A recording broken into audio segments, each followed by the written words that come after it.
Morning, good morning, good morning. Hope everybody's doing well. It's early over here in the EU. Actually, it's only 9 a.m. in the EU. That would be 3 a.m. in the US Eastern Standard Time. Hope everybody's doing well. Hope everybody had a great end to their week. Had a good start to their weekend. Um, yo, this news cycle for people that don't have the time, which is most people. Most people don't have the time. I'm pretty lucky because the you know my job has a lot of flexibility, and it also you know where I live, the work, the full time, what we call a full week's work is 37 and a half hours. So or it can be less, 32 hours if it's night. But in any case, I get that type of benefit because of where I live, and I've really wanted for a long time. I mean, I've spoken about this for a long time. In fact, y'all, I got a book about comparing some of the differences um, between the U.S. and NATO nations, specifically the one that I live in, because the one that I live in, people talk a lot about when they talk about benefits, social benefits. And we're not talking about welfare, we're talking about the same thing that billionaires get, benefits, right? For their taxes, right? And hey, Andrea, good morning, good morning, or good evening to you. It's the middle of the night over there. Yeah, and so that's why I like to discuss Trump. I like to do it not for my own selfish reasons. I like to do it to share information, to give African Americans and Americans, period, another direction they can go in when they want to seek information. And I've done that in the past before. This was after the election with Gore. I did a documentary called "What Americans Need to Know" about the Danish healthcare system, and I did that some years ago. That was when Al Gore had his channel. At that time, he stopped it, but he did have a network, a news network at some time, or media network that he had started up. And I was just messing around, and I found it in one of my drives, and I was like, you know what? This is not running anymore. Let me just upload this, and and it got a lot of views. And this was before the election with Obama. Yes, that I did this documentary. This was before that election, and at that time, you had people like Bernie Sanders speaking out about benefits in the U.S. And yeah, now Bernie Sanders was seen as left at that time, but now a lot of Americans kind of felt like, wow, whenever you talk about social benefits from your taxes, why is it something that there's a stigma attached to, like to the left? Like that shouldn't be a center issue. Like social benefits should not be a center issue that your taxes are wrapped around, period. You see, if you need a road, who's going to pay for it? Taxes. That's a central issue because everybody needs a road to be maintained. You see, everybody needs health care. That's a central issue. Everybody needs fresh and clean water to drink. That's a central issue. Everybody needs access to education. That's a central issue. That should not be Republican. That should not be Democrat. Not when you know what you're talking about. Those should not be partisan issues, central issues, clean water, roads, healthcare. These are central issues. They should not be left issues. They should not be right issues. So, right now, you're in a time in history where your knowledge of your own country and your own taxes is being questioned. Now, what prompted me to look into the tax system and social benefits? Well, when I moved abroad, when I moved outside of the US, when I started traveling as a young man, um, I started seeing, I traveled in the US as a young man and outside of the US as a young man. But when I got a little bit more mature as a young man, I spent more time outside of the US, a little more time traveling, and I started noticing some things. People got 5 fingers, 2 eyeballs, things like this. But in a way, the way they think about things is a little bit different. So I was able to examine my Americanism, my Black Americanism, from another angle, an angle that I didn't have before, an angle that being inside of the United States does not give, because trust me when I say this, I know that angle because I've been in it and I've been brought up in it. So I know what Black Americans feel like growing up in the 80s, 90s, 70s, 80s and 90s. I know what that time period was like. Um, I know what that culture is like. Being from Washington D.C., probably at that time, definitely one of the more blacker cities in the country. Period. Right? No, I did not grow up around Tiki Torch uh, Europeans. I didn't.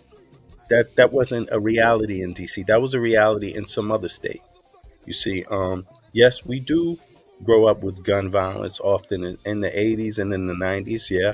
Do we have a shortage of guns in DC? No, no, no shortage of guns.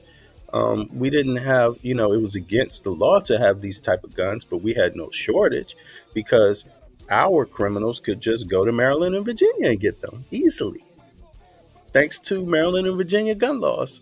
So we never had a shortage of guns in DC, not for not for and besides that, you know, yeah. In any case, I'm going to leave it on that on the gun laws. But in any case, what inspired me to speak about it is that I'm authentic American that lives outside of the U.S. So, brothers and sisters, fellow Americans, keep that in mind when you're listening to some of my commentary. I'm not here to take from you. I'm here to give my experience being a person that has lived in the U.S. and outside of the U.S. Right? So I'm saying all of this to say that when we talk about benefits, often the right wing talks about central issues as if they're far left. And that's an extremist point of view because nowhere else in the Western world do they talk about center issues as being far left. No, those are issues the left support, those are issues the right support, and the center supports it too. You see, but in the US, the way you hear this conversation coming out is that often central issues like roads, clean water, education, housing, things like this that everybody needs. That's why they're center issues, because everybody needs it. Right? That's why it's center issue. There is no debate. You need these things. This is why they're called central issue. But in the US, central issues. But in the US, when people talk about it, politicians, and particularly this politician, Trump, but he's not the only one. It's been a thing for the right to do this, for Republicans to do this for a long time. And it's damaged their country. While other nations have come up and become more sustainable, the United States is powerful, but it's always volatile for its citizens. Left and right policy. All of a sudden, you need fresh water. Next thing you know, we don't know whose responsibility fresh water is. One day you need health care, everybody. The next day, we don't know whose responsibility is to make sure everybody has access to affordable health care. Housing, same thing. You see, so the United States has a love, and some of its citizens and politicians that have a love for discussing these things in a very skewed manner. A very skewed manner. So right now I'm going to take the time to listen to this interesting Trump speech. By the way, y'all, look at this. This man is speaking. I don't know if you can see this. This man spoke for 10 damn hours. How's that possible? How's it possible? Is this cut together or something? I don't know, but this man spoke for 10 hours at length. This is crazy. This is not possible. But let's see. This must be cut up. And let me see here. It says that Trump speech, Donald Trump's bizarre way of explaining inflation. Tic Tacs. Yeah, he pulls out a Tic Tac to demonstrate something about insulin prices. This was just streamed live yesterday. Uh, so I'm just waiting for some confirmation of some exacts.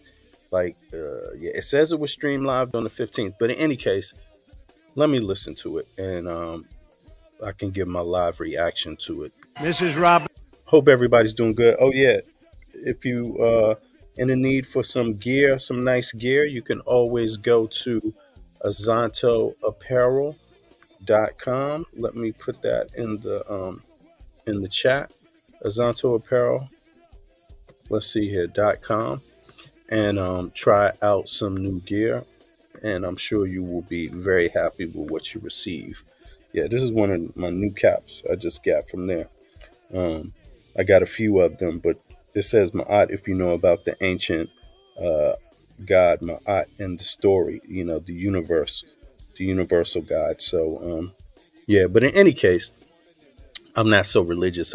It's just a historical thing for me, pretty much, with some basic values. But check this out. Let's get into Trump. Trump, of course, a lot of this is dissing Kamala personally, right? Um, it's unintelligent. A lot of the disses. I mean, they're unintelligent because they play no factor in why you would vote for someone. How much she laughs. I don't really care. Why do you care about that? Why are you pointing out how much Kamala Harris laughs? Because me as a voter, I could care less. I didn't care if Joe Biden laughed. I care about policy. Period. That's what I care about. I don't care about your fancy car. I don't care about your fancy plane. I care about your policy. I don't care about your ugly face. I could give a damn. It's an insult to discuss these things to voters, in my opinion. But some politicians tend to do that more than others. Um, for me, I like politicians that attack the issues, not the person's. Listen, Trump didn't decide what body he was born in. Kamala Harris didn't decide what body he was born in. As disgusting as Trump looks in these faces he makes, it's not an issue for me, his ugly face. I'm more concerned about his ugly policies, right? So I have the same view of Kamala Harris. I'm not concerned about her ethnicity or her face. She's born in the U.S., she's an American citizen. People like Sean Hannity are basically the same. Trump, he's basically the same as Sean Hannity. Look, him and Sean Hannity are brothers, even though Sean Hannity is a second generation immigrant. But yet you guys trust everything Sean Hannity says. So why not trust Kamala? Is it because she's brown? You don't trust her? A lot of you. Is it because she's a woman you don't trust her? A lot of you. A lot of you are misogynist. A lot of you are undercover racist.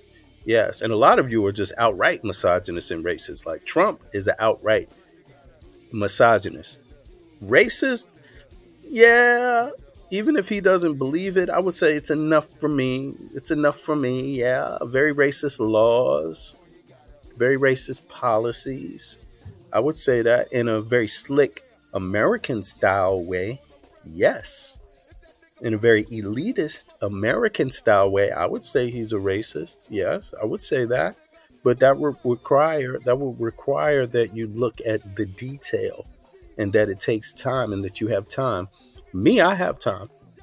Uh, a work week for me, full time, is 32 hours and a half. That's a full work week with full benefits for me. That's not for the average American.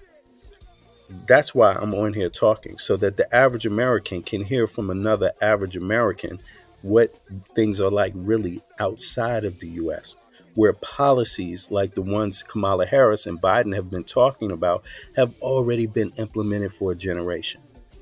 Don't be fooled by the rhetoric. Okay? I get universal health care. My kids get universal health care. I get housing insurance. But my kids will grow up to have housing insurance. I'm in a union. I'm protected by the union. In fact, the union writes all the laws for industry pretty much in this place where I live called Copenhagen, Denmark.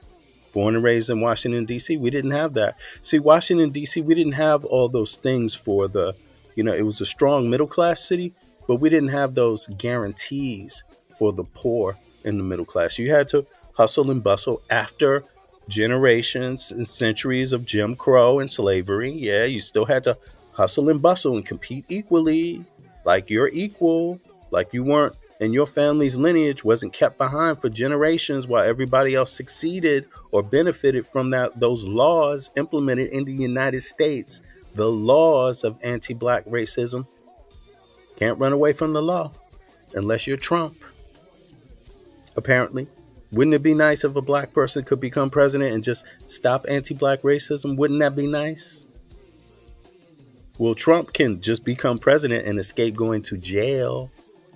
Yes, yes. That's the person a lot of you are voting for. You're not voting for the person who says they want to deal with central issues that affect your life and everybody else's life. I'm talking about the Trump supporters right now. But in any case, let me play some of this speech, y'all. There's my introduction. Thank you. They're a great, great couple. Thank you both. Thank you very much. Thank you both.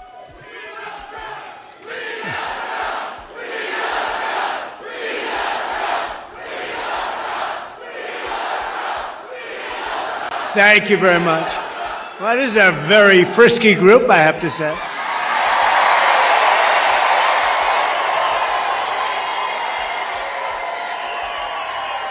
And by the way, we have some very good polls coming out today, I just heard. Despite all of the fake publicity about this radical left person from San Francisco. How's San Francisco doing? Not like North Carolina. No, we have some very good polls coming out, so that's good. You know, considering the fact that what they do, what the fake news is able to do, and yet we're leading, and let them have their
Sorry, I'm on mute. Daggone.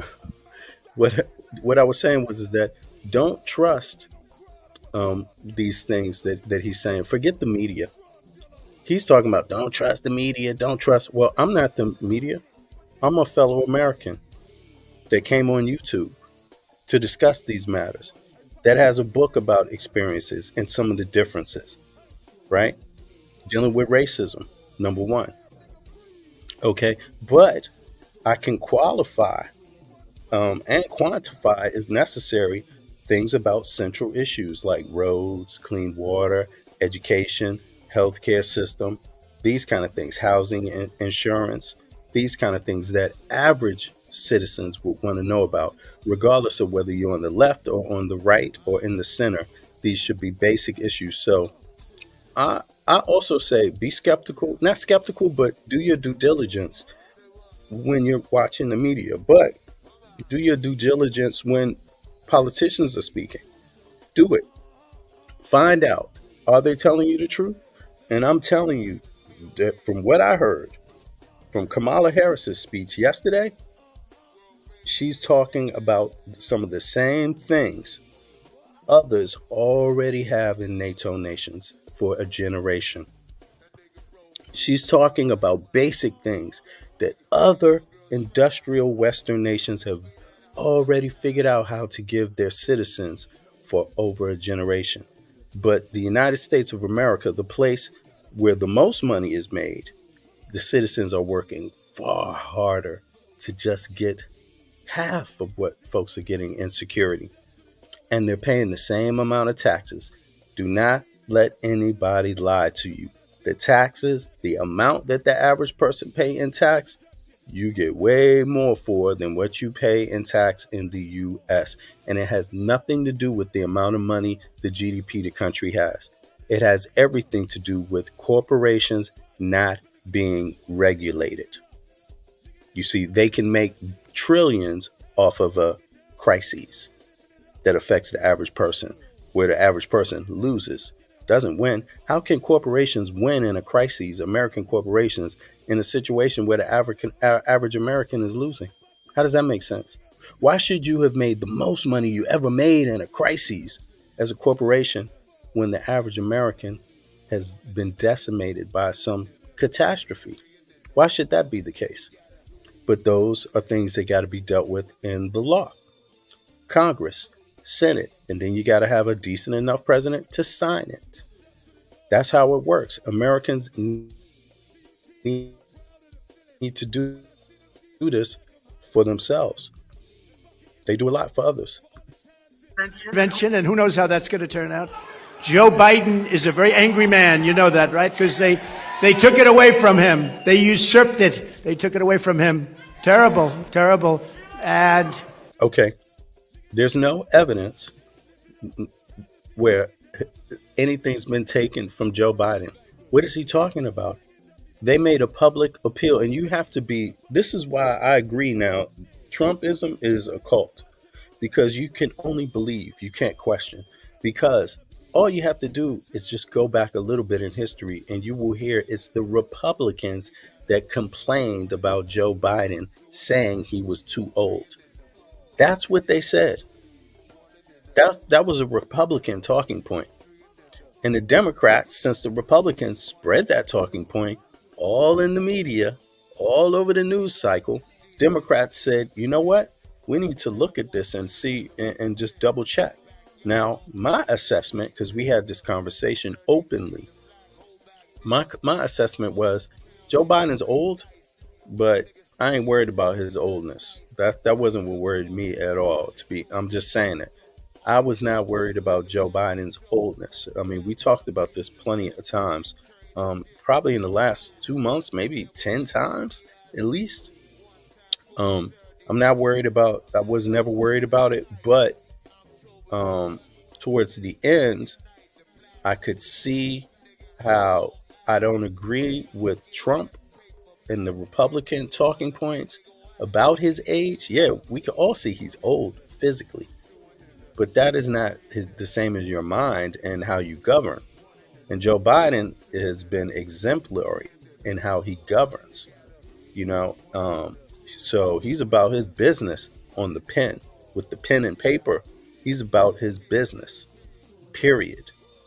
And Trump, on the other hand, is not about his pen and paper, But here, let's continue. But in the end, I began to think of it differently. Like, you know what? Since they complaining about Biden being too old, well, then why not take the next option, his vice?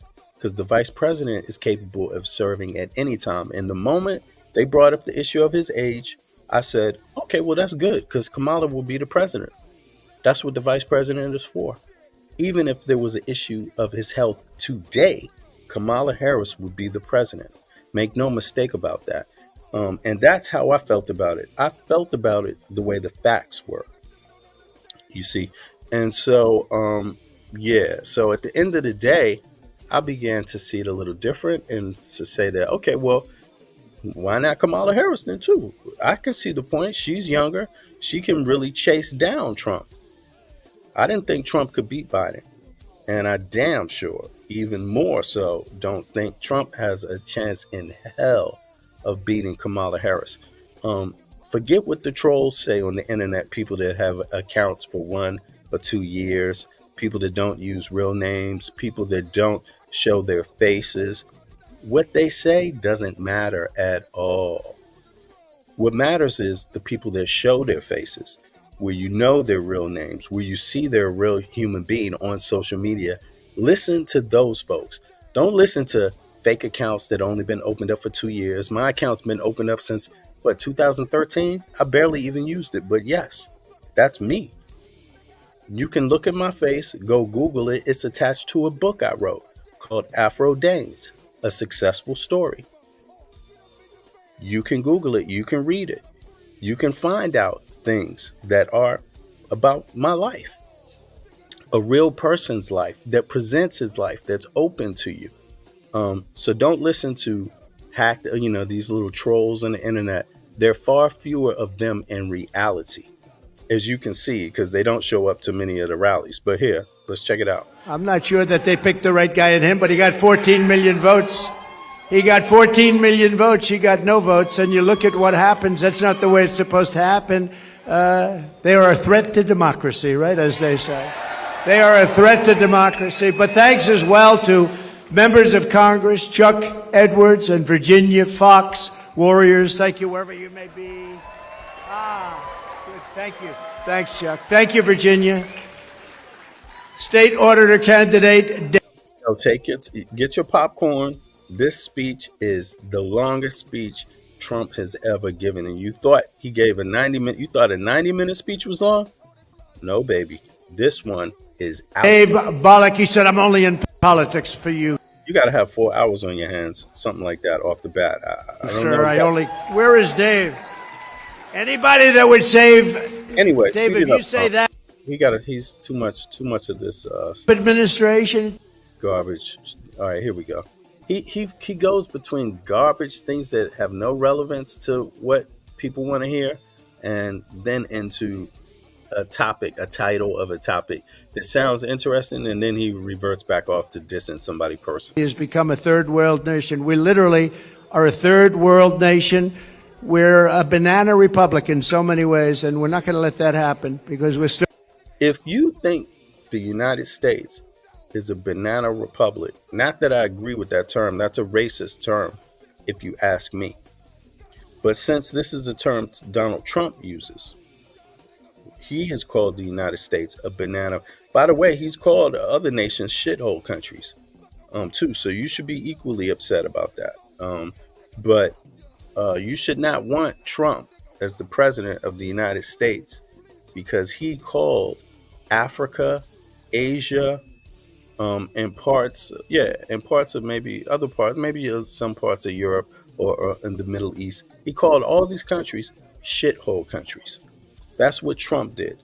So if you're from one of these countries and you would ever want somebody like Trump to be president, you are crazy. You are crazy. Period. How could you want someone that calls your country a shithole? Every country has problems. Every single country has real problems for real reasons that can be resolved if you have decent civil servants that are up for the task without corruption. You see, and decent, intelligent, educated, hardworking diplomats, hardworking, people that come from everyday life and can talk about their life and connect it to the average person in their country. If you have this representation without the corruption, all those problems can be fixed with decent civil servants, and diplomats. But Trump calling the United States a shithole country? No, Trump, you are the shithole. You are the shithole, Trump. You are. in every single way. Look at your life. It's falling apart on on TV. Trump's life is falling apart in front of the American people live. And in front of the world. People in Russia, people in China, people in Saudi Arabia, people in Israel, people in Abuja, Nigeria, people in South Africa, people in Somalia. Yes, those people you call shitholes are watching your life fall apart. All the countries you call shithole countries, Trump, they are watching you for free. They're watching your life be ripped apart, bro. Starting a free fall. But from today and from the day I take the oath of office, we will rapidly drive prices down and make America afford. How? How? You got one or two little stupid maneuvers to make, and that's going to solve the problems, huh? Because that's how simple things are. That's why people go to school, university for all of these specific tasks and details and trades. And, and Trump, he just know it all from scratch. Again, we're going to make it affordable again. Under Kamala Harris and crooked Joe Biden, the American. You see that? What type of politician that has every power in the world, your hand at think about this. Trump is a man that has had his hands on the nuclear codes, and how he addresses another politician in his own country is crooked. He just keeps calling a person crooked. Just think about that. Like, is that smart? Is that wise? Is that what a patriot does? Does a patriot do that? Let the whole world know that, hey, you got plenty of crooked people here in the politics. Is that what you, and you just name them crooked? I mean, just. The American dream is dead. You don't hear about the American dream anymore. It's dead. Her radical liberal policies have caused horrific inflation. Yo, America, just so you hear, an average American, people is, in terms of these types of laws, social benefits, people do think the United States has gone extreme right wing and basically cut off the whole concept of center issues from being a mainstay in governance. But don't ever believe that people are not looking to the United States for much.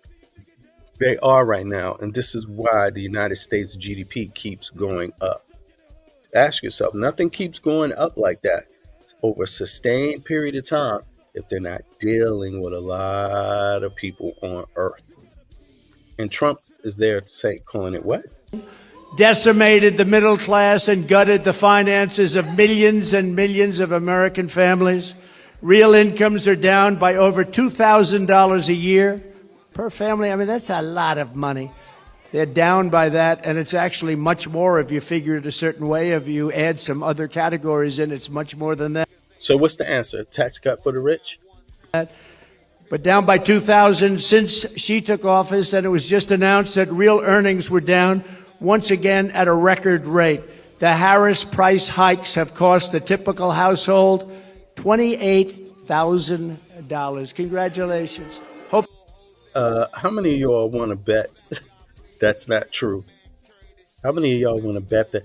First of all, the Harris anything, right now it's Biden who is the one with the pen. You don't give, I don't understand what he's doing.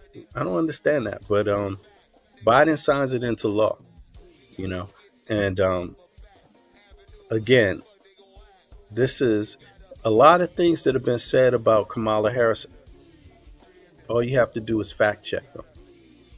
And if you need some help fact checking them, ask me, because that one is not true. But I'm gonna go back if I have time and try to dig into that one. Everyone's happy.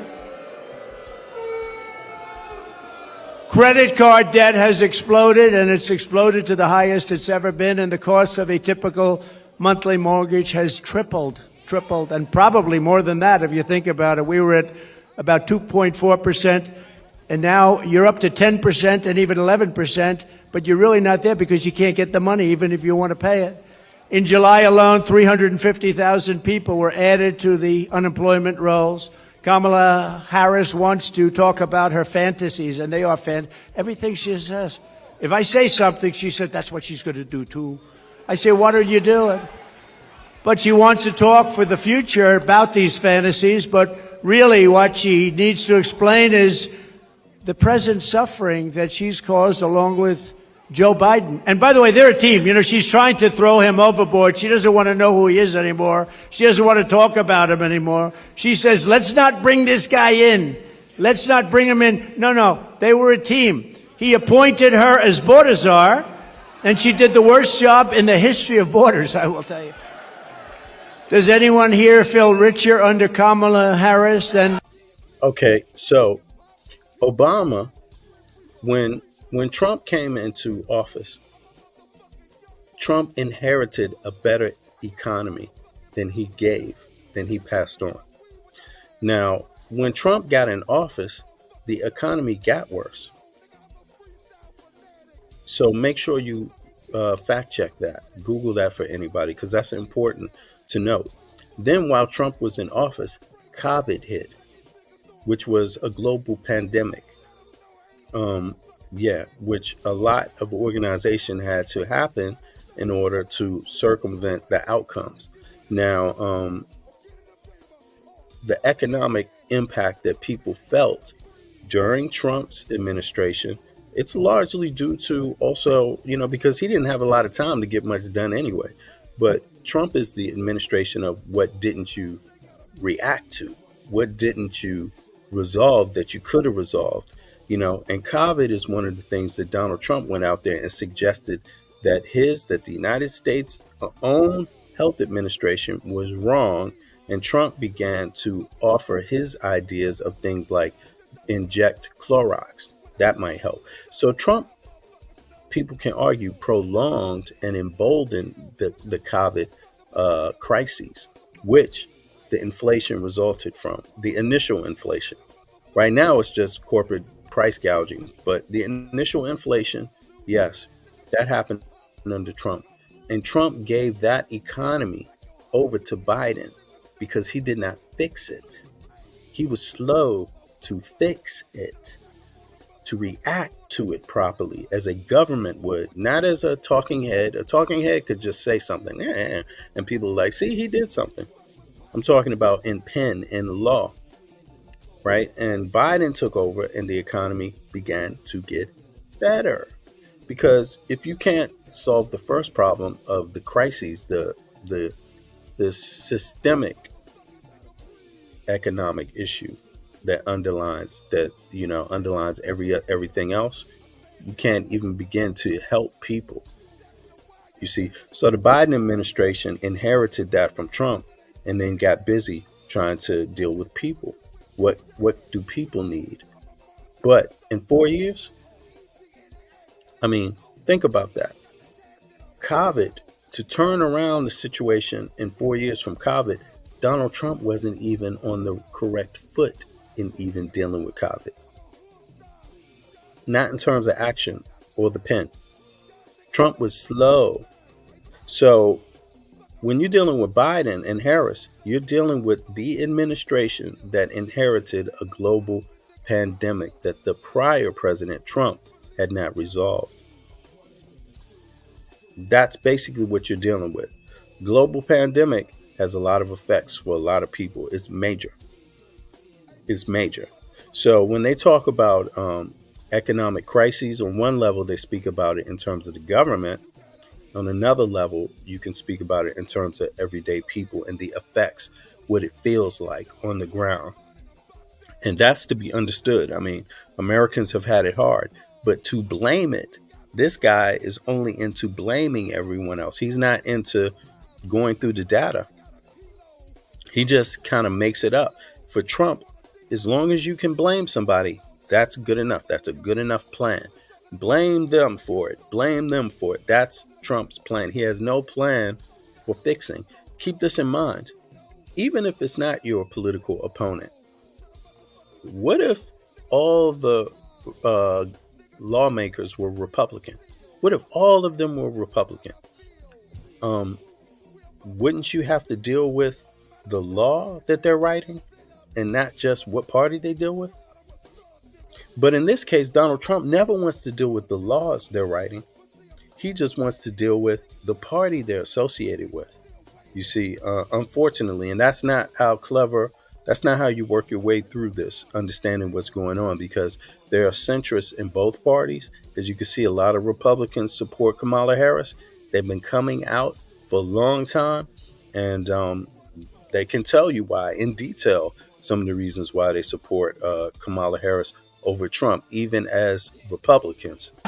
Crooked Joe, than you were during the Trump administration? Is anything less expensive under Kamala Harris and Crooked? You know, he's a guy, Trump is a leprechaun. He's the Lucky Charms dude. He's the chase the rainbow, the pot of gold at the end of the rainbow guy.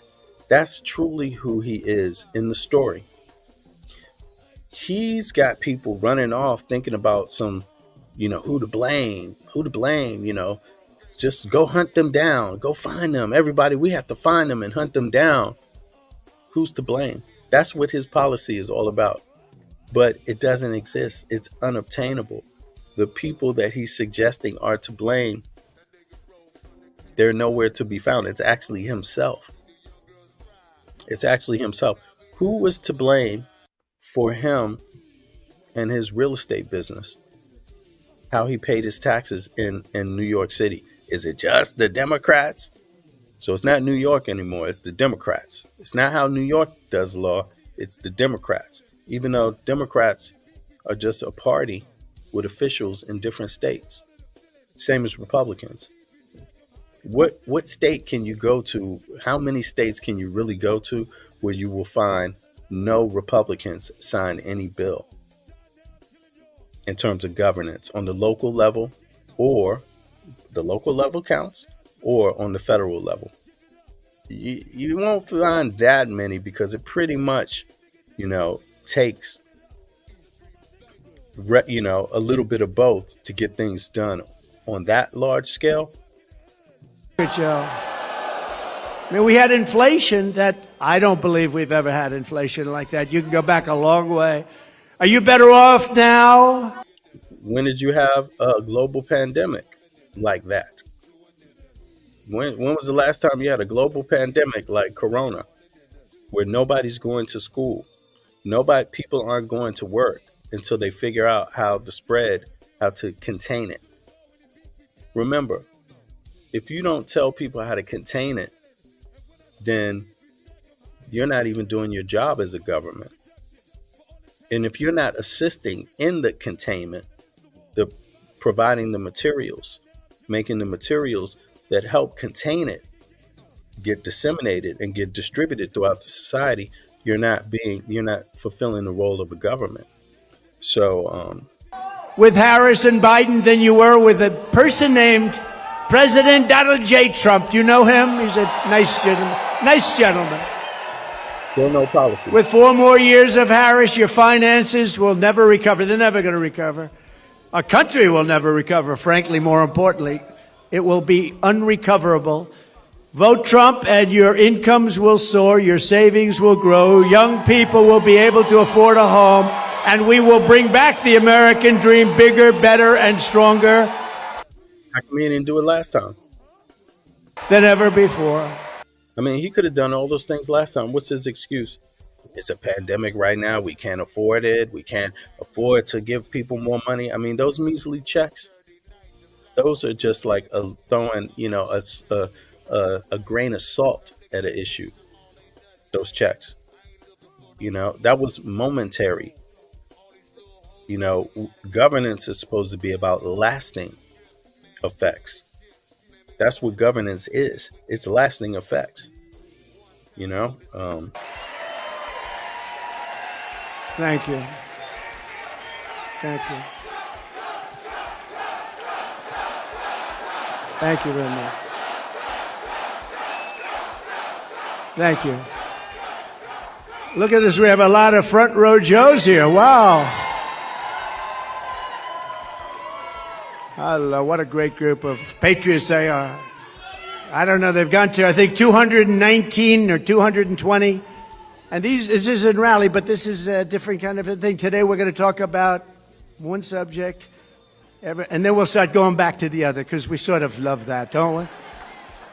But it's an important, they say it's the most important subject. I'm not sure it is, but they say it's the most important. Inflation is the most important, but that's part of economy. Kamala Harris wants to be in charge of the entire U.S. economy, but neither she nor her running mate is the beauty, isn't he?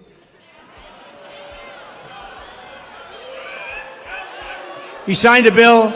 He wants tampons Do you agree? in boys' bathrooms. Check this out. He just went from economy.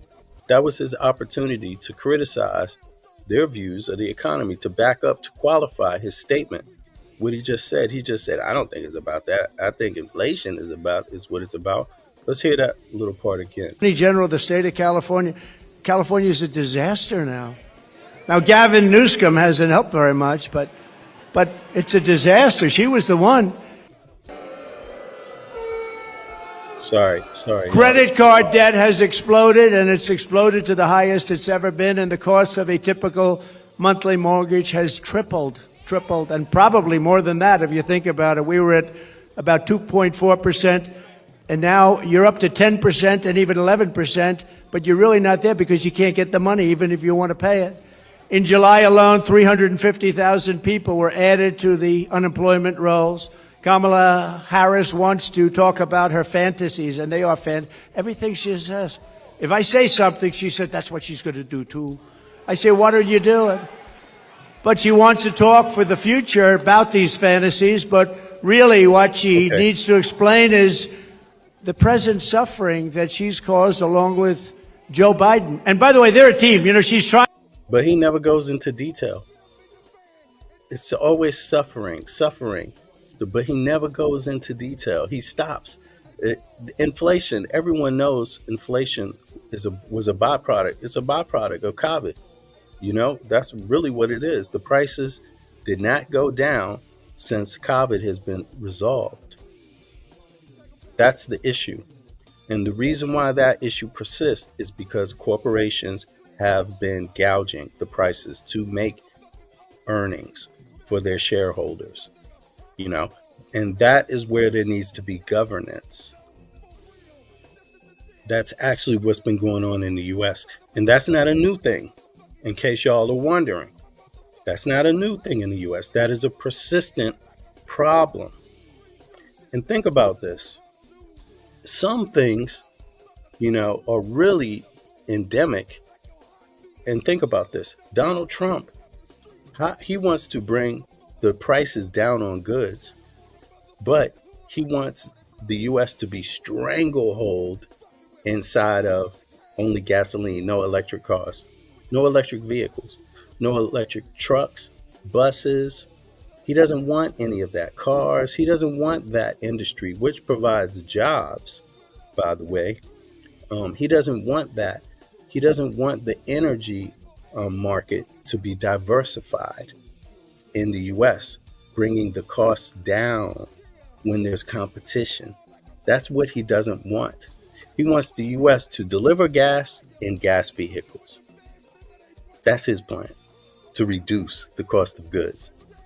But don't you see, if the diversity is so limited to gas vehicles, and he's opposed to electric vehicles, then he's telling you right there that he believes the gas companies should have their hand up, you know,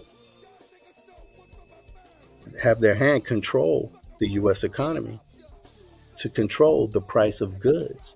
Because how are you going to deliver these goods in a gas vehicle, like he's been stating?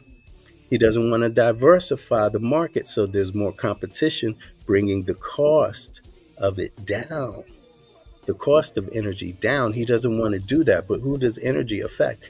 In every single way, more than the rich, it is the everyday person that is affected by that. The rich don't care about that. They're making loads of money and doing all the other things. But the average American? Is it good for the average American? I would say no. The United States needs to diversify its energy sources for its cars, its vehicles, its trucks, its buses. Yes, to bring the cost down. That will bring the cost down overall with competition. Trying to throw him overboard. She doesn't want to know who he is anymore. She doesn't want to talk about him anymore. She says, let's not bring this guy in. Let's not bring him in. No, they were a team. He appointed her as border czar, and she did the worst job in the history of borders, I will tell you. Does anyone here feel richer under Kamala Harris than... Okay, the border. You see how quick he skipped? He skipped back right off of the border. You see how quick he skipped into the new subject? Crooked Joe than you were during the Trump administration? Is anything less expensive under... Look, he just started talking about one thing and switched back into economy. Look, check this out. Your savings will grow, young people will be able to afford a home, and we will bring back the American dream bigger, better, and stronger than ever before. Thank you. Thank you. Thank you very much. Thank you. Look at this. We have a lot of front row Joes here. Wow. Hello, what a great group of patriots they are. I don't know, they've gone to, I think, 219 or 220. And this isn't rally, but this is a different kind of a thing. Today we're going to talk about one subject, and then we'll start going back to the other, because we sort of love that, don't we? But it's an important, they say it's the most important subject. I'm not sure it is, but they say it's the most important. You see that? He's not sure that it is the most important subject because he thinks it's inflation, because he doesn't want to talk about the other side of the coin, how much you earn and who's driving the prices up. Inflation doesn't exist on its own. It has a root cause, you see, and he doesn't want to get to the root cause.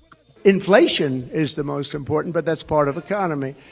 Kamala Harris wants to be in charge of the entire U.S. economy, but neither she nor her running mate is the beauty, isn't he?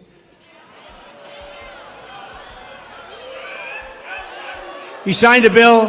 He wants tampons in boys' bathrooms. I don't think. You see how quickly just switched?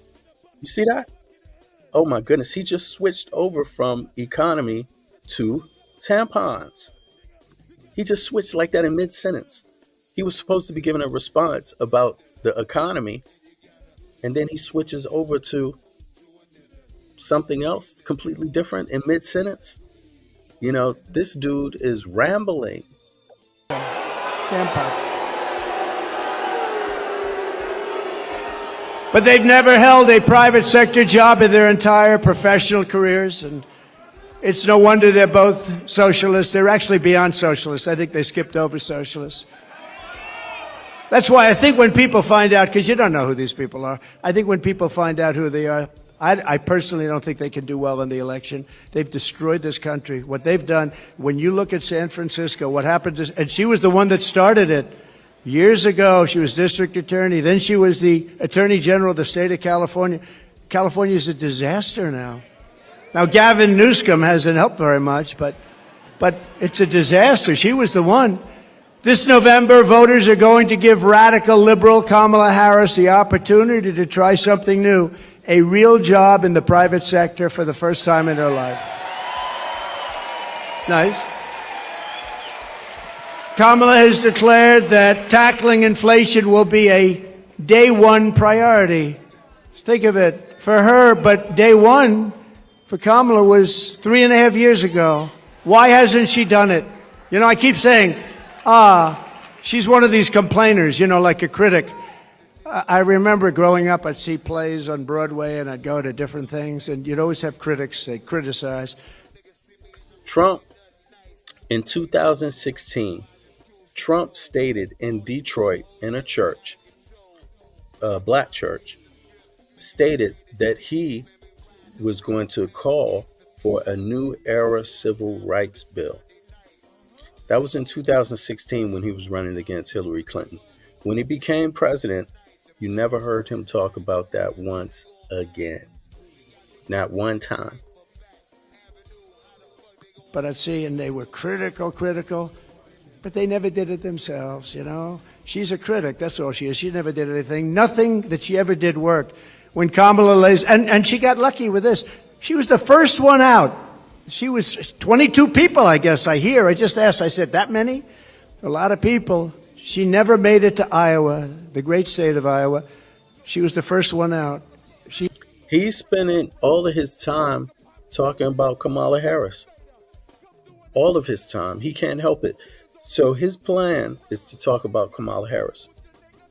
That's what he's going to use. That's what he used. Do you see how many hours this is? This is hours and hours of unfiltered Donald Trump. You can't even react to it. It's so long. It's so long.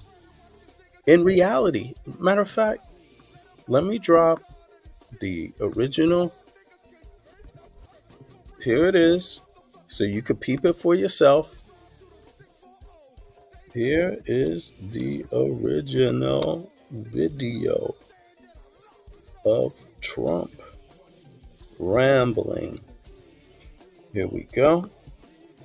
And this is, and I should say rambling for 10 hours. And of course, I don't know if it's 10 hours, but it is definitely hours and hours. It's not 90 minutes. It's double, triple. Here we go. All right, so She had a lack of skill, and people didn't like her, and now she's running for president, and she never got one vote. Think about that. When Kamala lays out her fake economic plan this week, probably will be a copy of my plan, because basically that's what she does. Just remember, she goes to work every morning in the West Wing. Her desk is 10 steps from the Oval Office. She cast the tie-breaking votes that gave us record inflation, and for nearly 4 years, Kamala has crackled as the American economy has burned. What happened to her laugh? I haven't heard that laugh in about a week. That's why they keep her off the stage. That's why she's disappeared. all right, he's saying that the American economy has burned. Let's see here. Let me just pull up the GDP here for folks. While he's saying that, right, at the very same time, the reality of it is that the U.S. has been making loads of money. This is 1960s. It's in the billions, right? 543 billion in the 60s. 1970 is the first year the U.S. hit 1 trillion, just 1 trillion GDP, right?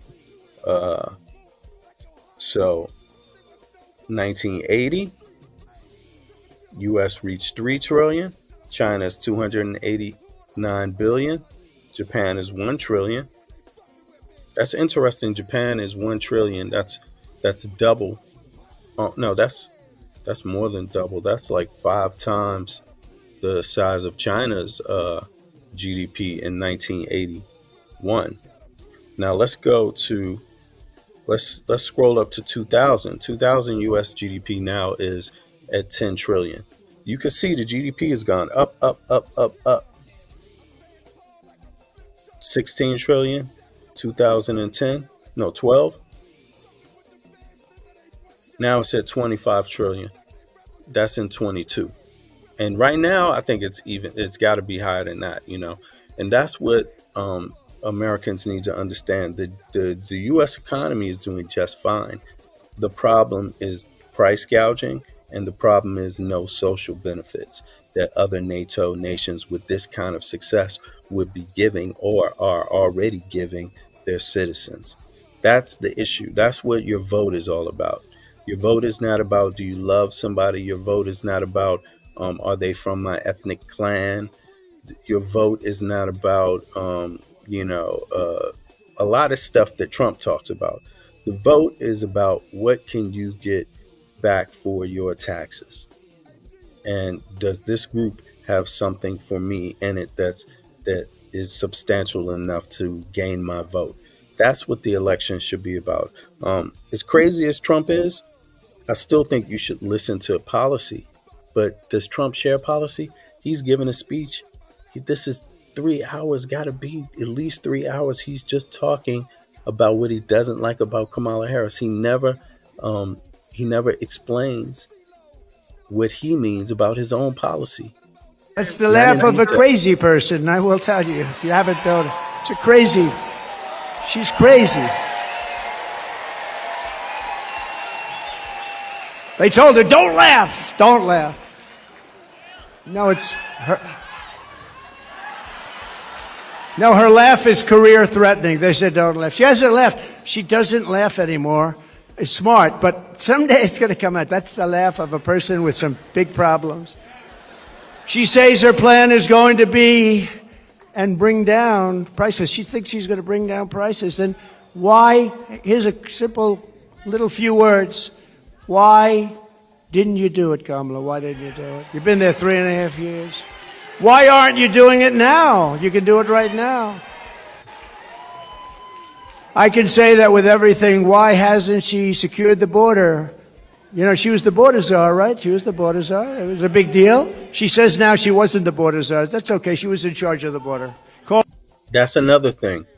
You got to remember the history of they renaming things for their own interests. Like they named the American Affordable Health Care Act.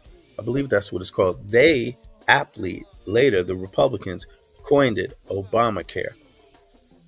They coined it that themselves, but that's not what it was. But they coined it that to make a caricature of it, so you could be maybe racially displeased or ethnically displeased, right? But if you just look at the policy and not look at the tribal affiliation that Obama had, you would probably go for it.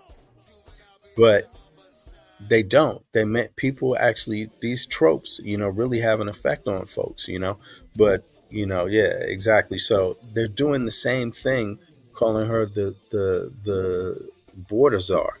They're doing the same thing, calling her the border czar. It's like it gives a complete misconception about what she's been doing in the first place. Like, it's so simple. That's how he likes things. The wall. For him, the border and how many immigrants come to the U.S., immigration, they're just detachable. They don't connect together. And you don't deal with one in order to deal with the other. No, that not in his mind. But in everybody else's mind, they understand what are the root causes of the immigration. If it's to this extent, do you want to get at the root causes and do something about the root causes, or do you only want to build a wall? I mean, a wall is so simple. You don't think people thought about that before? But it's a little, to stop them. Yeah, think about that. The wall that you're building, can it stop? Who can it stop? What can it stop, really? People can't climb over a wall. People can't dig under a wall. I mean, yeah, to me, it sounds like drug epidemic is much deeper than a wall. Try dealing with the fact that why do people want to use these drugs in the first place? Maybe it's because their social needs, their basics aren't being met. Maybe they're stressed. Maybe there's other root causes. You don't know. They have to be examined. But just building a wall is too simple of a solution. Build the wall, but you're supposed to be doing other things that address the root problems also, not just one thing. Or whatever you want. But she was in charge, and it was the worst. This was the worst border in history. There's never been a border in the world like this. Why hasn't she brought back the jobs? Why? She talks about jobs. We're going to come up with a new plan. There's never been a border in the world like this. Every border in the world is like this. What is he talking about? He's acting like everybody have walls up everywhere. There's some walls, and there's been discussion of walls, building walls, but most people have figured out that walls is not the most progressive thing. In other countries, they figured that out. For example, they're talking about keeping refugees closer to where they come from. In other nations, helping to provide funding for that. That's been the discussion globally. And Donald Trump, he totally missed that global discussion. That's international news, y'all. You can Google it. That's the discussion that's been going on in the EU with EU states, and it's been controversial discussion too. So you can easily Google that. For 3.5 years with a man who, frankly, she defrauded the public because she didn't tell you about that man. I exposed him during the debate. Thank you very much. Thank you.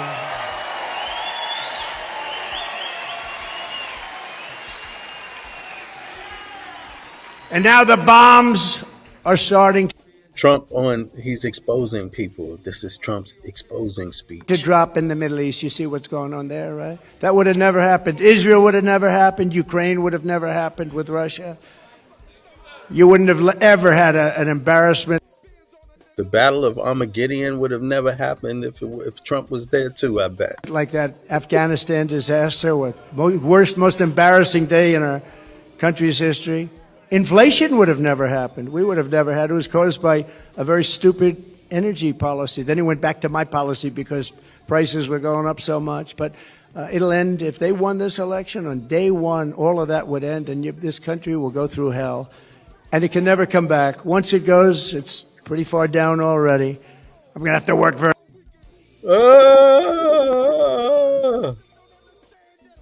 It's pretty far down already. That's what Trump says. It's pretty far down already. Yeah. pretty far down. When you let 20 million people come into our country from places unknown and from places unknown? What? Places unknown?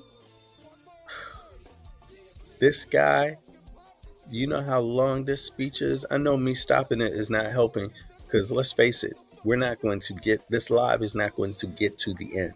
We're just going to exhibit how much nonsense. I'm going to go about 1/3 of the way, because 1/3 is like 4 hours. prisons and from mental institutions and terrorists. Kamala Harris won't end the economic crisis. She will only make it worse. And why hasn't she done it? She talks about it. She's doing a plan. You know, she's going to announce it this week, maybe. She's waiting for me to announce it so she can copy it.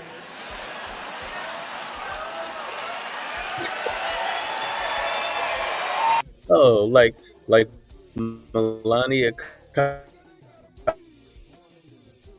copied projection.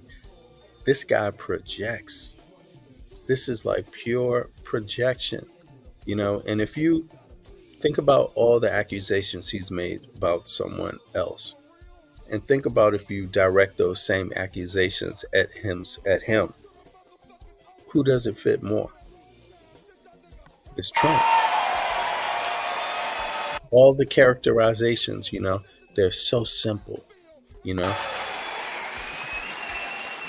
Like, remember a couple of days ago? And we will have no tax on tips. I said that was my plan. Not only didn't she, they came up with a plan to go after all these people violently. Then one day she just uttered that sound, but she'll copy a lot of other things too. If she did that, that was a joke, fool. But she'll never do them. She'll say them for the election, but she'll never do them. She can't solve the problem because she is the problem. She really is. People like her. There it is. I just summed it up. That's my platform. That's what I'm running on, and that's what I'm here to do. I'm not, it's more about fixing the problem of Kamala Harris than it is fixing anything else. Once you fix that, you'll fix everything else, right? When I left office, I handed Kamala and crooked Joe Biden a surging economy with no inflation, the 30-year mortgage rate. And now it's doing better than ever. It's doing better than it was when you turned it over. But of course, Trump is going to find a way to miss that. It was 2.4%. Gasoline had reached $1.87 a gallon, and for periods of time was even lower than that. The African Blah, blah, blah. Is it lower now? Is it lower now? No, it's lower even than it was. You see, so Trump is tripping. He keeps talking the same talking points as if it's, times haven't changed in a year or two. Trump is crazy. American poverty rate was down 7%. The Hispanic American poverty rate was down 8%. The biggest drops, the greatest drops that you've ever seen in this country. They've never had it so well. Nobody. And an indication of that is how big the size of Kamala Harris's rallies have been, to the extent that Donald Trump has to make up an excuse and say that it's AI generated. This dude is living in a delusion. An indication that a politician or a party is doing well is by how big the turnouts are. And right now, the turnouts for the Democrats are huge because they're talking policy and Donald Trump is talking personal beefs. Nobody has, every group, men, women, Hispanics, Asians, blacks, everybody was down at. Just listen to how he says blacks. Listen to that. What the? If you are black and you are voting for Trump after he says things like that, that's when I smack the shit out you. I smack the shit out. That's when I think so. At a level that nobody's ever seen. We had some of the greatest periods of economic growth and health that any country has ever seen. I think probably more than any country has ever seen. In 4 short years under President Trump, we passed the largest tax cuts in history, the largest regulation cuts in history. We unleashed American energy and real income surged by more than $4,200 in just a short number of months. I mean, it was nobody, you never had it so good. Now you're not doing so well. I hated it. We had the strongest economy in history. There's never been a country that had an economy like us.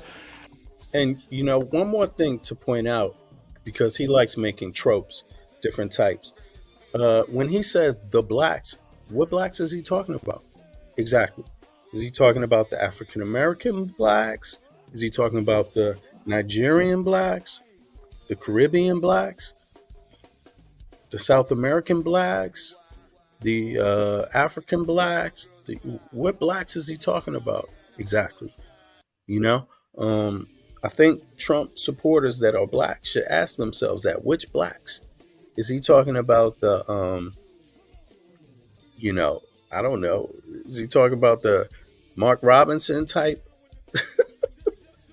Or is he talking about the Obama type? I don't know. I gave Harris and Biden an economic miracle, and they quickly turned it into an economic nightmare with a nation-wrecking agenda ripped straight out of Kamala's San Francisco liberal playbook. What they've done to poor San Francisco. Well, we're gonna try and bring that back too. Harris and Biden waged war on American energy, threw open our borders, flooded the country with low-wage migrant workers, passed the Green New scam, racked up almost $10 trillion in debt, and buried our workers in job-killing regulations, costing $10,000 per family. That's a lot of money. You don't have to imagine what a Harris presidency would look like. It's a flaw in his speech and he's reading this. And you know something? He said earlier, 25,000 annually for Americans. That's how much he hurt. That's what he said earlier in the same speech. I'm going to go back and check that. Living through the misery right now, except it will get worse. And you're paying the price, a price like nobody's ever paid. And we're disrespected all over the world as a country. We were respected before Putin respected us. President Xi of China respected us. Kim Jong-un of North Korea respected us. We were respected by everybody in the world. Today we're being laughed at. That's not everybody in the world. What the? That is not everybody in the world. What the hell is he talking about? Hold on. That's at 2055. $4,200 in just a short number of months. I mean, it was nobody. You never had it so good. Now you're not doing so well. I hated it. We had the strongest economy in history. There's never been a country that had an economy like us. I gave Harris and Biden an economic miracle, and they quickly turned it into an economic nightmare with a nation-wrecking agenda ripped straight out of Kamala's San Francisco liberal playbook. What they've done to poor San Francisco. Well, we're gonna try and bring that back too. Harris and Biden waged war on American energy, threw open our borders, flooded the country with low-wage migrant workers. All right, here he comes. He's about to tell you who everybody is. Passed the Green New scam, racked up almost $10 trillion in debt, and buried our workers in job-killing regulations, costing $10,000 per family. That's a lot He contradicted himself. He said 25,000 earlier. of money. You don't have to imagine what a Harris presidency would look like. You're living through the misery right now, except it will get worse, and you're paying the price, a price like nobody's ever paid, and we're disrespected all over the world as a country. We were respected before Putin. Here it is. This is who he calls everybody. Putin Respected us. President Xi of China respected Putin, President Xi, us. Kim Jong-un of North. and Kim Jong-un respected us. Before who? Biden? Or what is he talking about? These nations deal with every American president for centuries at this point. And he's talking about they respected him more. He's talking about this kind of stuff in the weirdest way, it's overly simplistic. North Korea respected us. We were respected by everybody in the world. And those are the three countries, and he says that's everybody in the world. So, I mean, what the U.S. needs to understand right now is that all NATO nations respect the U.S. All of them do. So NATO's pretty big, and there's many others outside of NATO that do. Don't forget, Russia and China, they have their goals, and they also have their opponents, people that don't like those nations for what the governments do outside of their own countries, not just in, but outside too. You see, so the fact that he's pointing to them like they're the whole world is ridiculous, because they're not. It's the opposite way. They really see the U.S. as a problem economically, militarily. They are the ones that are complaining about the U.S. Those are the nations that are calling the U.S. an imperialist nation.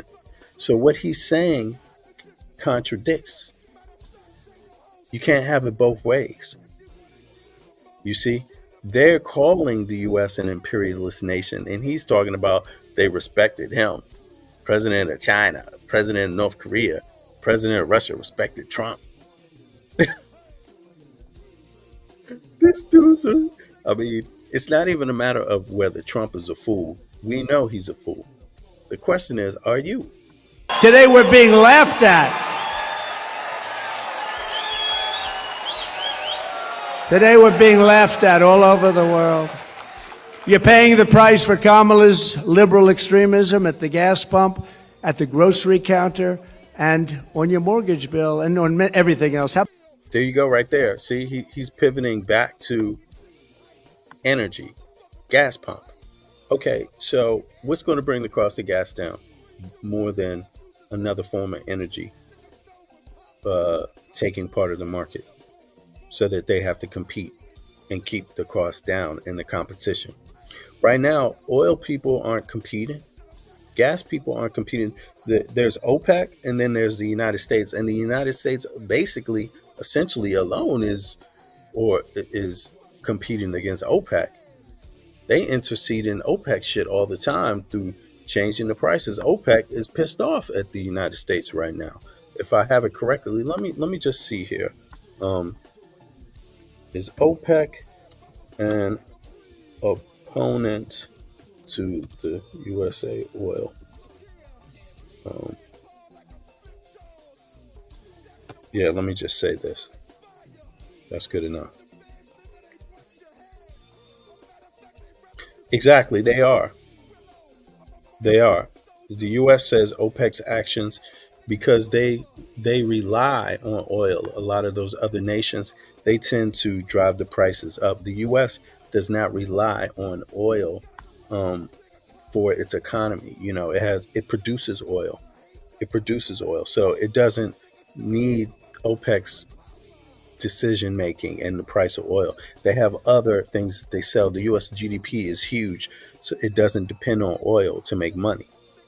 Whereas though the other economy, Saudi Arabia, it depends on oil. Russia depends on oil. You see, so they're the ones that are driving the prices up. And yes, historically, OPEC and the US, they haven't been on the same page. You see, so just for people to look into. How about your car insurance? How's that doing? Not too good, right? I saw today it's up like 82%. We're not going to let this incompetent socialist lunatic keep breaking our economy for 4 more years. It'll destroy our country. On election day, we're going to tell her that we've had enough, that we can't take it anymore, Kamala. You're doing a... You know, they're running on a platform basically of they don't want the U.S. to provide social benefits to its citizens, its taxpayers. That's basically what Trump's platform is. It's a platform because big industry knows that, okay, it means that they will be regulated more. That's what that means, essentially. And they don't want regulation. They're against regulation, big industry in the U.S. I mean, not all the industries. A lot of them are pro-regular. Some of them are pro because of the unions, right? But there's still big aspects of the U.S. where it's like they try to evade regulations, you know, and it allows them to get away with price gouging, stuff like that. You see, so yeah. In any case, don't let folks fool you. Horrible job. You were a terrible attorney general. You were a terrible district attorney. You're the worst vice president in history. Kamala! What the? Yo, this dude is losing his mind. Yo, he's losing his mind. What the hell? You're fired. Get out of here. Go. Get out of here. Right?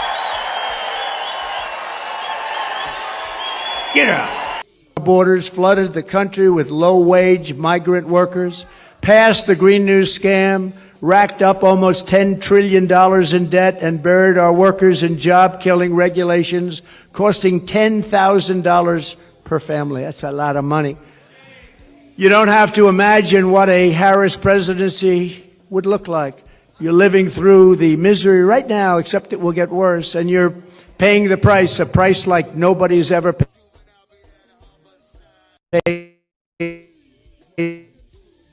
And with disrespect. Putin respected us. President Xi of China respected us. Kim Jong-un of North Korea respected us. We were respected by everybody in the world. Today we're being laughed at. Today we're being laughed at all over the world. You're paying the price for Kamala's liberal extremism at the gas pump, at the grocery counter, and on your mortgage bill, and on everything else. How about your car insurance? How's that doing? Not too good, right? I saw today it's up like 82%. We're not going to let this incompetent socialist lunatic keep breaking our economy for 4 more years. It'll destroy our country. On election day, we're going to tell her that we've had enough. So he's saying giving Americans what they get, what other NATO nations citizens get, giving Americans for their taxes, giving Americans the same things. He's against that. That equals the end of the American economy. That equals the end of the American economy, the destruction of America. That American citizens and taxpayers get what other NATO member taxpayers get for their money. Donald Trump is against that. And he sees Americans getting that as the end of America, even though the US has the biggest economy on earth. And it's the strongest nation that's ever existed on earth in reality. This man is claiming that we can't achieve what other NATO nations has achieved for their own citizens for the same tax dollar. That's what he's saying. So he's creating this boogeyman where that's going to be the end of the world if you get what other here's an example of what other NATO members get in their taxes. When they have a child, every family, each child, it equals a year off from work. That's guaranteed by the government. Free school, education, technical school, university. You don't pay. Nobody pays up front. That's not what you do. Some pay later, a percentage, a small percentage, some, but you don't have to have a penny to get inside of that school. And you even get paid for being in the school, technical school. You get paid for that. University, you get paid for that. You see, what other things? Universal health care, you get that for your taxes. Are the taxes comparable to what people pay in LA, New York, DC? Yes, they are. It's the same basically, except they're arguing that somehow you shouldn't have the same benefits, social benefits as Americans. That's literally what the argument is. He's not saying it, but that's what he's saying. That scares him to death, the idea of those things. So American citizens, I really hope that you get your facts together. Because this is a serious election coming up, and it's about not only what happens to you in the next 5 years, but what happens to you in the next 20, 50 years easily. You see, so if you want someone who is like Trump, you better be prepared to live with that kind of reality for a long time, because they're going after taking away the protections that you say right now you don't have enough protections. They're going after the ones that you have. And when they're finished, you won't have any type of protection from. Yeah.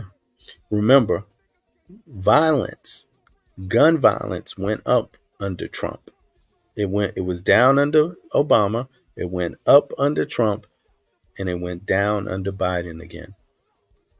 So you want more gun violence? Vote for Trump. That we can't take it anymore, Kamala. You're doing a horrible job. You were a terrible attorney general. You were a terrible district attorney. You're the worst vice president in history. Kamala, you're fired. Get out of here. Go. Get out of here.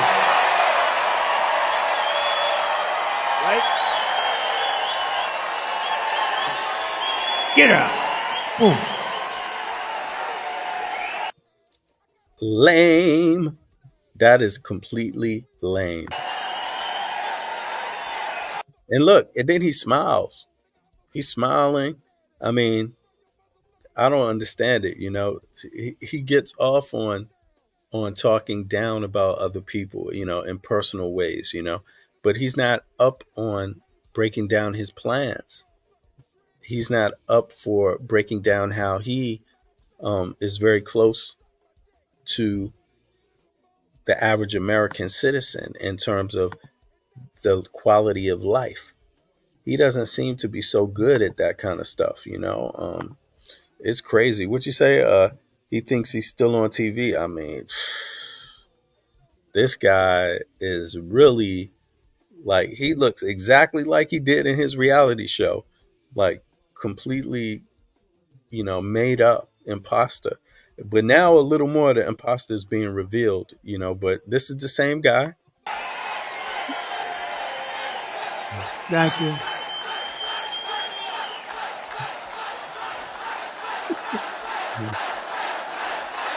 Right.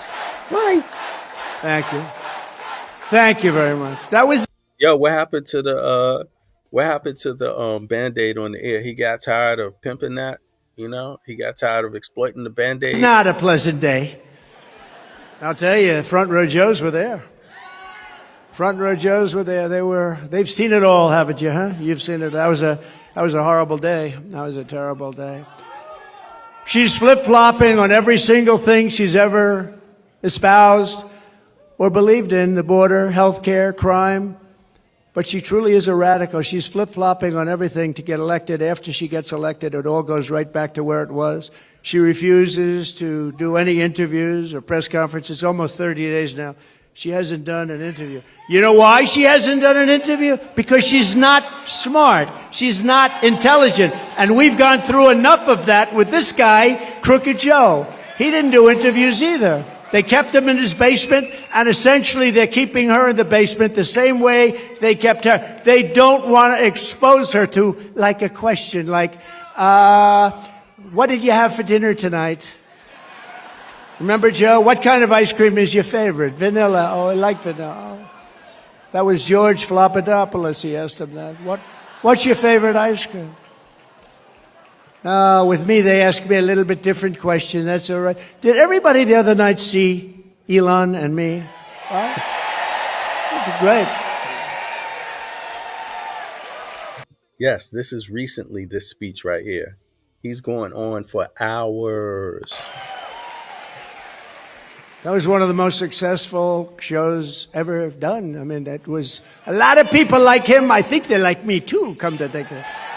But he's great, and he gave us his full endorsement. He's a great, And a lot of trolls. great guy. But he basically, he's a guy doesn't need this stuff. What he wants to do is see our country be great again, and he understands. And it's very hard for him to endorse the opposing party. It's not easy. It's very hard. But he really cares about our country, and he knows the opposing party has really destroyed our country and will destroy our country and permanently destroy our country, and he can't watch that. But we had a great chat for 2.5 permanently destroy the country, in case you don't have a new word, and permanently destroy the nation.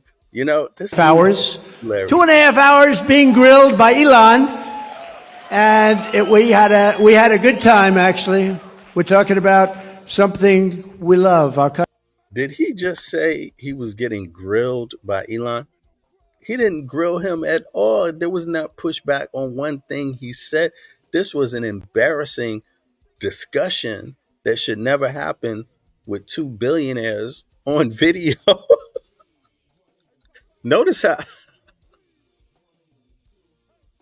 it is embarrassing. Like Elon is not known for corruption right about now. And Trump has an interview with him with no pushback. It's ridiculous. Country, much easier when you love something, right? She doesn't want anybody to know what she's really for. And that way she can change it, she'll tell you what she wants and change it the way she wants it. And ultimately, it'll be the way she wants it. The clown that she picked as. And what does Trump want exactly? What does he want? We would like to know what he wants so we can measure if he changes it later. People need to understand that Trump basically is running to escape prison at this point. This man, if this is any indication, this man goes on for many, many hours. Many hours, many more than all. I think this one broke a record. This is just in the last 48 hours, this got overshadowed by Kamala Harris's speeches, which are short, in context, comprehensive, detailed, and this man does the exact opposite, goes on for hours upon hours upon hours, nothing in detail, no structure. The vice president. Just going from one topic to the next, mixing them up, confusing things, talking about the economy, then talking about Kamala Harris's hair, something crazy like that. This guy's a clown. He was so bad. When Minneapolis was burning down, he didn't want to call in the National Guard. I got him on the phone. You got to get the National Guard. Get it. I'm telling you, if I didn't force it upon him, you might not have the city. Remember CNN standing up? This is a season of love. This is a very peaceful protest, and the whole city is burning down behind him. You ever see anything? As far as the eye could see, the whole thing looked like World War II. One thing I give Donald credit for is that he can lie his ass off. His lies aren't that great, but he can lie after lie after lie after lie. He has zero filter about lying. Like, he will weasel his way in any conversation. He's extraordinary in. Speaking of World War III, I'll keep you out of World War III. He's going to put you in World War III. We're very close. And Americans better understand real quick, you've been in World War III for centuries. What are you talking about? This is, not centuries literally, but you've been in a conflict the entire time. There's some sort of conflict. Yeah, and he's talking about World War III. Like, you already been through World War III. What do you think has been going on? Trump has been part of that. Why else would you have an international policy where you're selling weapons if you didn't think there was a capacity for war? It's ridiculous. It's ridiculous.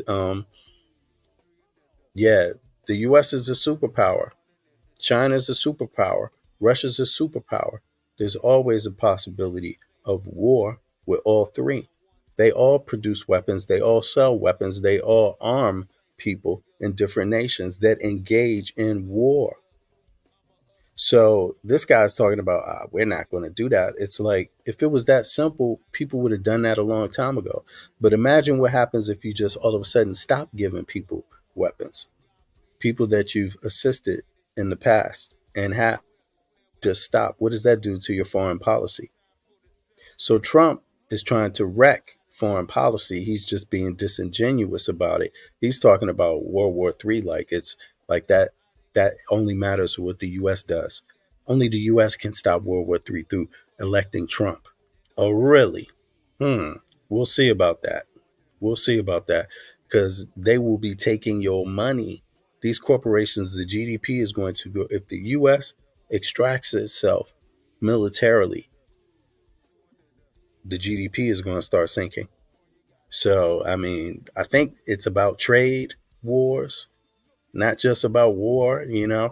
It's being called a lot of other things, but it's not just what those things are. It's also about something bigger, the bigger picture. You're very close to being in a war, a big war, a world war.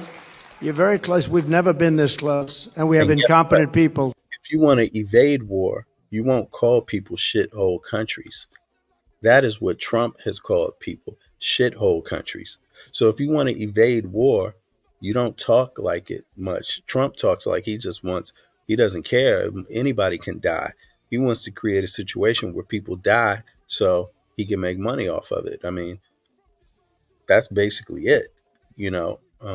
That's what it sounds like anyway. In the White House, grossly incompetent people. There was no reason for Russia and Ukraine to go at it. There was no reason for Israel to be attacked on October 7th. Would have never happened. He's still saying lies. Look, it's no reason for Russia and Ukraine to go at it. It's Russia that took a go at Ukraine. They announced to the world that they're sending military to the border. They amassed 150,000 troops on the border, if my recollection is correct. They said, we're not doing it. Publicly, many nations did. Putin's response was, we are not going to invade. Why are you thinking this? You're just making this up. And then they invaded Ukraine. And Trump, he just, chops it up as all to, why are they didn't have to go at it. Yeah, we know they didn't have to go at it. Russia wanted to go at it, and that's what they got. But a politician will always go back to where they started, and on November 6th, she will be a San Francisco liberal, again, destroying everything in sight. I wonder what she does after this. Our country will never recover, especially when added to the destruction they've already caused over the last almost 4 years. Think of our country. Think of the border. Think of what happened. We had the best border. You know my all-time favorite graph, right? That is my all-time favorite graph, not only because it shows the best border, but for another reason. I tell you what, I'm glad I looked around to look at it. I go, wow, pew. That's my favorite of all time. Even if it was.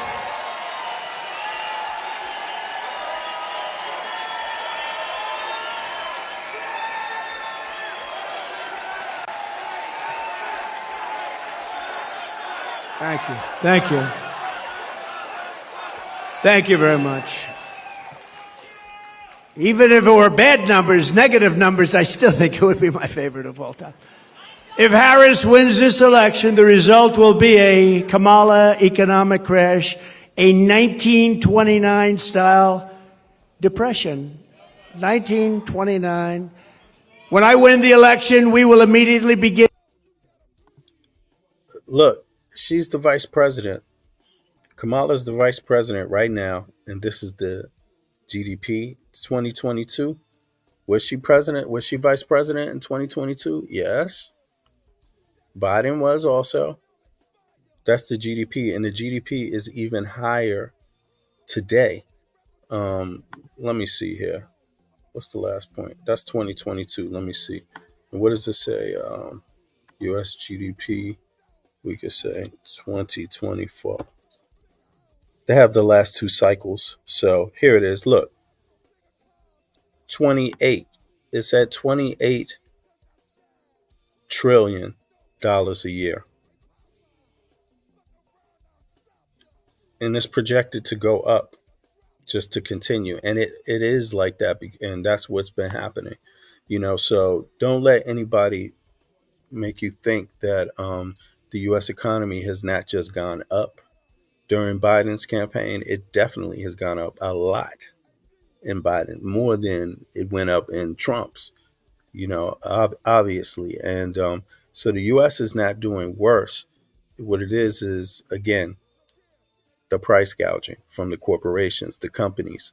They never brought their prices back down after the COVID situation mellowed out and people got back to work. The inflation should have subsided if they decided to not, take advantage of the situation. But that's what they've done, and you have to legislate to stop it.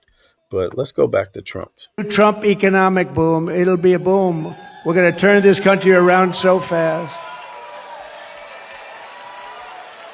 Many people say that the only reason the stock market is up is because people think I am going to win. Did you ever hear that? Yeah. So basically, anything good is due to Trump. It's not due to Biden. It's not due to Biden. He's the president right now. It's not due to Kamala Harris. She's the president right now. It's due to him because people think he's going to win. But that happened during their term. So he wants it both ways. He wants to blame you for what you do in your term, but give you no credit for what you do in your term at the same time. But there was one day, a couple of weeks ago, when they weren't thinking that, and you saw what happened. This will be a 1929 style crash. I have one of the most brilliant men in Wall Street, I think, here. I shook hands with him. When was the last time that happened?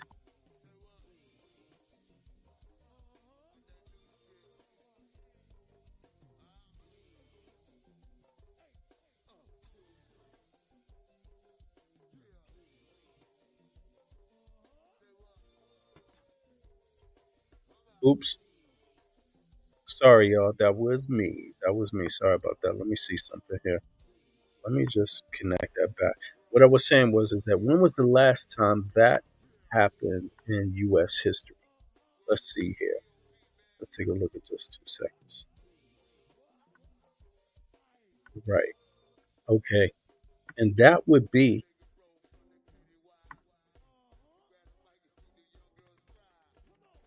when would that be?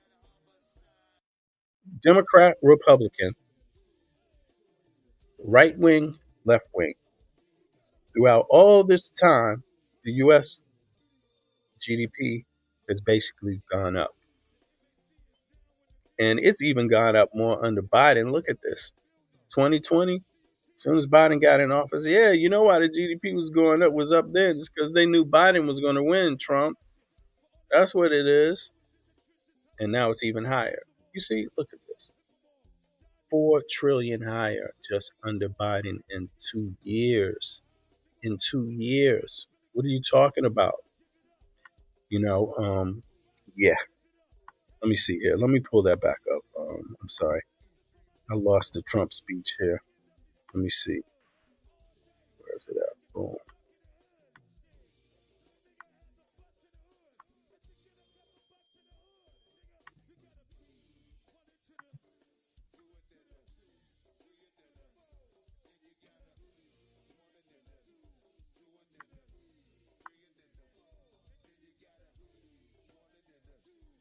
Thank you. They're a great.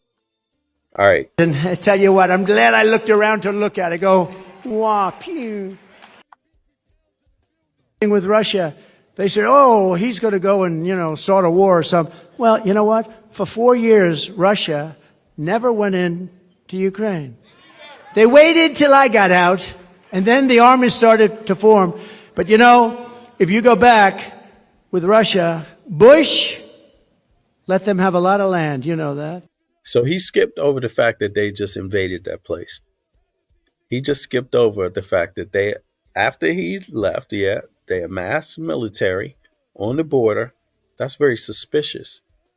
Almost like a conspiracy in any case. But after Trump left, yes, all of a sudden they started amassing military on the border of Ukraine for a month or more. The entire time they were being criticized publicly in international news. Then they said, oh, what are y'all talking about? We're not going to invade Ukraine. This is just military exercises. And then they invaded Ukraine. He just skipped over that part. Obama, President. Why is he talking about Obama? The man hasn't been president since when? That's crazy. 2016? That's crazy. Barack Hussein Obama. Have you heard of him? Barack Hussein Obama let them have a lot of land. Now you have Biden. He's letting them have the whole thing. Okay? The whole thing. But you had President Trump. What did Putin take under Trump? Nothing. Nothing. Took nothing. He took nothing under Trump, but he took under Bush. He took under Obama. Big, big stuff. He took it in Ukraine. Yo, this guy, you have to ask, whose side is Trump on, basically. In and around Ukraine, but he took nothing under Trump. But now he's going for the big one, isn't he? Huh? We're going to deliver lower prices, lower drug costs, new options that will dramatically reduce the crushing burden of American patients. Kamala and Joe tried to take credit for $35 insulin. You know that. You know who did that? I did that. I did the insulin. Whoa! And it kicked in. And I remember when I did it, it had to be a statute. It was a certain statute that took a certain period of time. You hear this? Oh, it had to be a certain statute that took place at a certain period of time. So there was no statute. He doesn't know what it is. And he's claiming to take credit for it. Meanwhile, Kamala, I'm sorry. She tells you the bill, the exact passage where they changed it. And, this guy, he can't even tell you it all. Look. I said, I hope I'm elected because somebody's going to get a lot of credit for doing what I got done. I got it done. $35 insulin. And now they take credit for it. It's terrible. Terrible. They take credit for a lot of things they shouldn't be taking credit for. If they said, congratulations, he did a good job at insulin, that would be nice. Nobody's going to go crazy about that. Congratulations, because insulin was impossible for people to afford. They were dying. They didn't get it. The expense was, I got it for $35. Nobody thinks it's like even possible. But they could say like, you did a great job, thank you very much. Or you did a good job. But instead, they say, we brought insulin in at $35. It's a lie. Look. Kamala is fighting for health care for illegal aliens and fighting for... he didn't get the price down. He's exaggerating that claim. For health care and think of this, he's fighting for health care for people that are destroying our country. I'm fighting for health care for the American people, the people that are supposed to have the health care. The colossal influx of migrants into our cities is driving rent absolutely through the roof. That's why, and you know who's paying the rent? The government. Our government is paying rent. We're paying numbers that were not obtainable. In fact, if I ever went back into business, I'd buy some buildings in certain areas and I'll charge the government the highest rents you've ever seen. That's what they're doing. Some very smart. He's talking about an executive order that he made on insulin. Right. But an executive order is not it's not the same as a law, like in the sense that it's done by the lawmakers through Congress and through the Senate. So if you want to make something permanent, what you do is you get Congress and the Senate to pass a bill to make it permanent. Right. And so why didn't he do that? But here's the thing. Biden did do that. So it's actually capped in law through Biden, not through Trump. But he's talking about it was his idea. Well, get busy, get effective with it. Call your Congress and your Senate up to do something about the pricing. And better yet, who do you think was calling for a cap? How do you think the votes went down in Congress and in the Senate on that? Actually, he didn't even go to the Congress and Senate. What am I talking about? His was an executive order. Biden, he's the one who got it through Congress, the Senate, and then he signed it. And you can go and check out the votes on that and see who voted for it. See if there were any Republicans that voted for that. Landlord. All right, I'm going to do that right now while we listen. Are getting a lot of money. That's why some of the luxury hotels are going into migrants. They can make much more money renting to a migrant than to wealthy people. But that's why, as president, I will seal the border. I will send them all back to their countries where they belong. Prices will come down and come down dramatically and come down fast.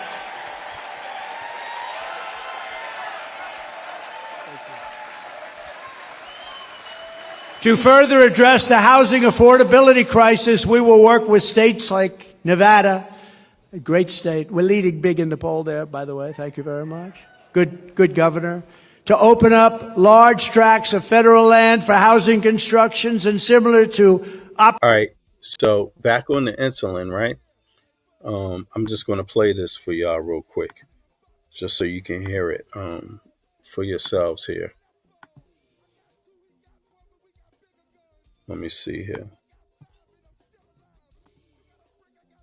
The $35 insulin cap was included in the Inflation Reduction Act of 2022, which was passed primarily with Democratic support. In the Senate, all 50 Democrats voted for the bill, along with the support of independent senators who caucus with Democrats. Most Republicans opposed the bill, but it passed with a simple majority through the budget reconciliation process, which required only a majority vote. When the bill reached the House, it was similarly supported by Democrats and opposed by most Republicans, though a few Republicans did vote in favor. In summary, Senate, all Democrats supported it, most Republicans opposed it. House, mostly supported by Democrats with some Republican support. The cap on insulin costs was a key part of this broader legislation aimed at reducing healthcare costs. So there you have it. It was the Democrats who did that through the Congress and the Senate and then signed it. Republicans largely they were against the cap on insulin. Yes, that's what happened. And people need to be clear on it. So Donald Trump, we could also go back and look at when Donald Trump was the president and see if there was any bill that he didn't sign, or if there was a bill written by Democrats for capping insulin, even supported it early on in his term. That I don't know, but it's Biden who got the cap into law. So just for people to know. That I did with Senator Tim Scott, a great guy from South Carolina, senator from South Carolina. Came in, he said, I have this idea. He's had it for a long time, but he could never get a president to execute it. I did. And opportunity zones, one of the greatest things that we've done in terms of economic development. I give Tim Scott a lot of credit for that too. These areas will have low taxes, low regulation to stimulate rapid economic growth, maximum affordability, and the return of a thing called, which I always come back to, the American dream, because we've lost the American dream. We will bring back our supply chains. You know, supply chains were basically not even talked. It was automatic. You have a thing, it's delivered from here to here. When this lunatic became president, with her, remember, she was there at every step of the way, but she was like silent because she was, I don't know, nobody respected her until she was the only choice left. Check this out. He's trying to explain how she was irrelevant. She's just doing nothing. She's by herself. She doesn't take any credit for anything done. And now he's trying to figure out how he merges giving her the blame for something. You know, so, it's double talk. Didn't get anybody else. Did you see where they had the 12 most likely people to be chosen after Biden? And she was ranked number last, and she was the one that was picking. She was ranked. She was ranked below Tim. He was second, I think. Second to last. We will bring back our supply chain. We're going to bring back our supply chains. We're going to bring them back from China and other foreign countries, ending costly supply chain. Those are supply chain disruptions. We're going to bring them back. We're going to bring them back fast as we reduce burdens on domestic manufacturing.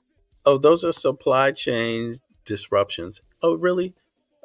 So how so? How so, Trump? Can you expound on that? Or are you just going to flip the topic and just get to something else? American workers will make our critical goods better and cheaper. We're going to make them in our country, right here in the USA, right here in a place called North Carolina. Have you heard of it? Have you heard of it? We're going to have 10 to 20% tariffs on foreign countries that have been ripping us off for years. We're going to charge them 10 to 20% to come in and take advantage of our country, because that's what they've been doing for nothing. To take our jobs, we're going to charge them and bring back millions and millions of jobs by doing so, and billions of dollars. I did that with China. I took in hundreds of billions of dollars with China. Nobody ever took in 10 cents from China, and it slowed them down, and it made us much better. In fact, Biden's been he oversimplifies everything, and he always goes for the trope. He's like, it's not always about who it is, the Chinese or this group or this ethnic group or this. A lot of the times he just generalizes using those tropes, and he never gets into what the real details are, what the real issues are. It's not about the ethnicity all the time or any of the time. The U.S. is dealing with all kinds of people from all over the world. It's about trade. It's about cooperation, agreement. That's what it's about. And Trump, he always emphasizes, the other third world nations, shithole countries, these kind of people, the ethnicity Chinese. It's like, able to take those tariffs off China because it's so much money coming in, they don't know what to do. How do you replace it? Our current, he's on the take. Yeah, you're right. Do you come from North Carolina, sir? Where is it? So how much money does the U.S. make in trade with China? I mean, what kind of products do you want Americans to make? And how are you going to make them if your employees cost more? How are you going to do that? So a lot of the goods, some of the goods are like just things that Americans probably don't need to produce, versus other things that Americans can produce and do sell to the world, through manufacturing. It's a lot of, there's a lot going on from the U.S. being sold to the rest of the world too. So, but Trump, obviously, because your GDP doesn't get that high without doing that well, this guy that said that, he's on the take. It's pretty good. I would say he could be right. He is right. Our current massive deficits will be reduced to practically nothing. Our country will be powered by growth. Our country will be powered by growth. We'll pay off our debt. We'll have all this income coming in. If people want to take advantage of our country, they have to pay to take advantage of our country. I will also restore peace through strength, and with the return of global stability will come the return of economic stability. We're going to have economic stability. You know, we have wars breaking out all over the world, and they asked the head of the Prime Minister of Hungary, very tough man, strong man, very, you know, somebody that I always got along. I get along with the strong ones. I don't get along with the weak ones. Isn't that sad? That's a personality defect. No, the tough ones, but the tough ones. What does he mean by that? What does he mean by that? Exactly. How are they tough? In what way? Those are the ones we have to worry about, right? I mean, in what way would any of them not drop what they was doing right now to be the president of the United States? I mean, I think all of them. It's a good thing. But Viktor Orban of Hungary. So they asked him, what do we do? Wars are breaking out all over the world. He said, the answer is very simple. Make sure that Trump gets reelected president, and you're not going to have any more wars. You're not going to. Do you think anybody... You have to be a moron if you believe this guy, anything this guy says. But where will it end? He's an hour in. He's an hour in easily. And he has many more hours left. Have any more problems. They respected him. They respected Trump. They respected Trump. He actually used a different word. I would not use that word, but he can. He said they were afraid of Trump because they had no idea where the hell I was coming from. With Joe, it's sort of easy to tell, isn't it? Yeah. The whole thing is crazy. You know what we're going through? It's crazy. They arrest their political opponent. They go after their political. The whole place is, our country is like a different place. No more wars, no more disruptions. We will have prosperity and we will have peace. You could shut the fuck up. We will end the era of inflation, mayhem, and misery under Kamala and Crooked Joe, and unleash economic abundance for Americans of every race, religion, color, and creed. Oh, now he's for every race, religion, color, and creed. Now he's for that. That we will deliver low taxes, low regulations, low energy. But is he for gender also? Does he think a woman should be the president of the United States? Does he think a woman could be just as good as a man? And so wouldn't you want to know? Wouldn't you want to find out? Right? Isn't Kamala Harris a good opportunity to find out? You know, or is it a good opportunity to find out what Trump has to offer? You be the judge. Because low interest rates, low inflation, so that everyone can afford groceries, a car, and a home. Common sense. So why didn't he do that? Why didn't he say this? Why didn't he do all of this stuff when he was president? We'll stop the invasion, end the migrant crime, support our great police, save Medicare, and save Social Security, which is under siege. We will strengthen our military, build a missile defense shield, keep critical race theory and transgender insanity the hell out of our schools, and keep men out of women's sports.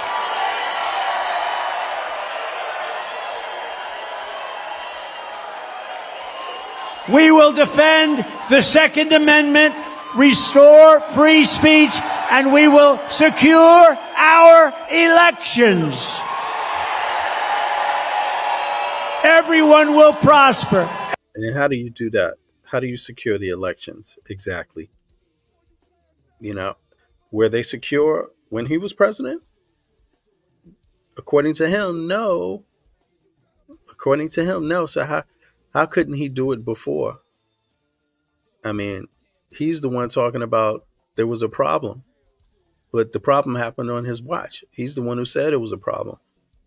Every family will thrive, and every day will be filled with opportunity, hope, and joy. But for that to happen, we must never let Kamala Harris get anywhere near the White House, and we must defeat her country-destroying liberal agenda. She destroyed San Francisco. She's not going to destroy our country. So get your friends, get your family, register, volunteer, and get the hell out and vote. You got to vote.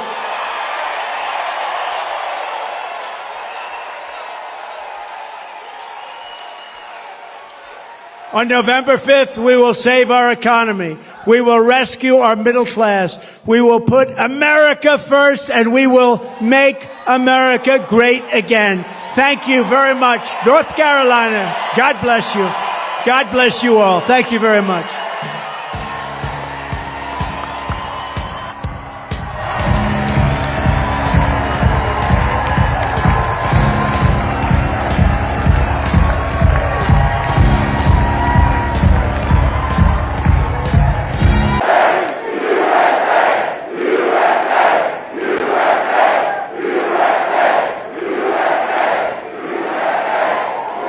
A big hello to North Carolina. Thank you very much.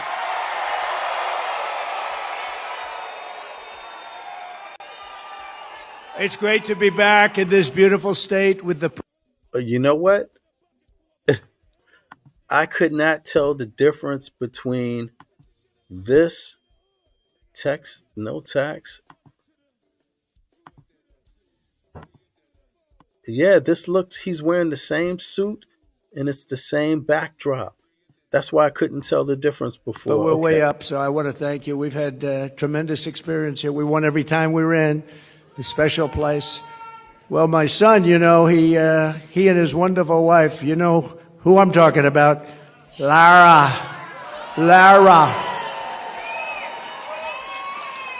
But Eric and Lara, they named their beautiful daughter Carolina. Okay. I said, which one are you talking about? Well, you know, today I'm going to say it's North Carolina, right? No, she was born here, raised here, and I'm sure it's a big reason we've done so well here. She's great. She's really terrific, and he is a great young man. I mean, you know, I'm a little prejudiced perhaps because he's my son, a little bit, but they're a great couple, and thank you very much. We appreciate it. With the help of everyone in this room, 83 days from now, can you imagine 83 days? We're almost there. We got to get it. We're going to defeat super liberal, more liberal than Bernie Sanders. Did you hear that? The most liberal person in the Senate. Can you believe that? We're going to defeat Kamala Harris. We're going to win back the White House in a historic landslide. And we're going to take back our country. We're going to take it back. And I think it's important to say, and I never get corrected. I know it's fact because, you know, if I'm slightly off, they do stories, headlines. He didn't tell quite the truth. Well, we are leading the biggest political movement in the history of our country, bigger than any. All right, well, I'm out. This is getting too, I can't watch another Trump speech, but I appreciate everybody for coming out. Let me see here. Can I find this? And please come back again, subscribe, sign up for a membership, or visit the website azonto-apparel.online. And I'll get back with y'all a little bit in the day. Bless. Doing the S-class on chrome.